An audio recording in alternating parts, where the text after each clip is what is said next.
अस्य श्री अर्गला स्तोत्रमन्त्रस्य विष्णुर्ऋषिः अनुष्टुप् श्री महालक्ष्मीर्देवता श्री जगदम्बा प्रीतये जपे विनियोगः। ॐ नमश्चण्डिकायै। मार्कण्डेय उवाच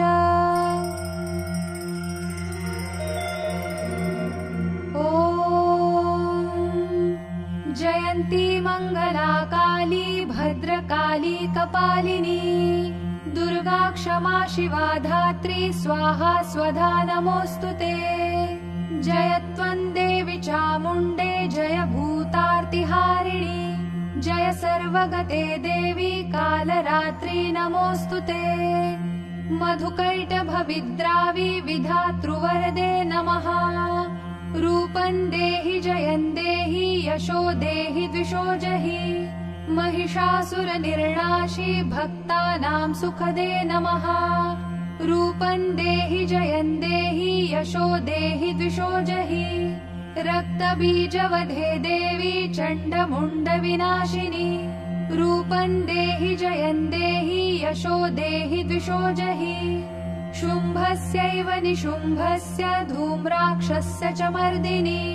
रूपं देहि जयं देहि यशो देहि द्विषो जहि वन्दिताङ्घ्रियुगे देवी सर्वसौभाग्यदायिनी।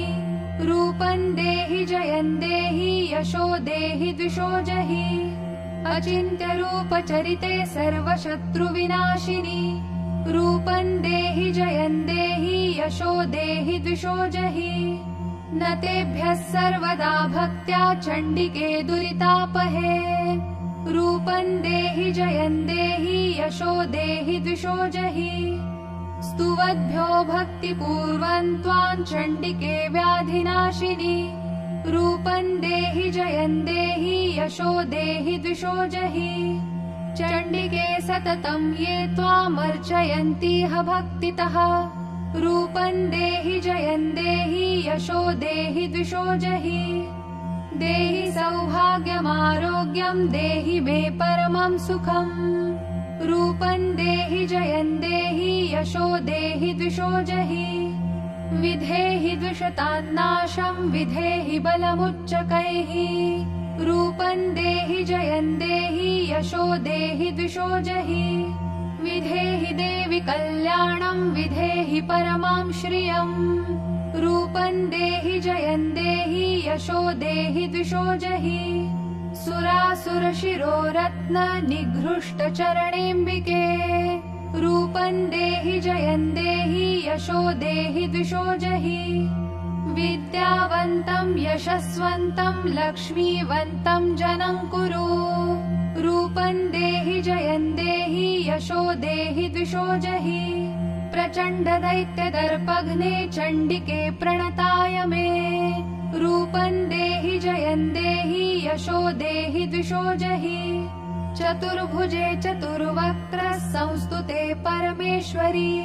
रूपं देहि जयं देहि यशो देहि द्विषो जहि कृष्णेन संस्तुते देवी शश्वद्भक्त्या सदाम्बिके। रूपं देहि जयं देहि यशो देहि द्विषो जहि हिमाचलसुतानाथ संस्तुते परमेश्वरी।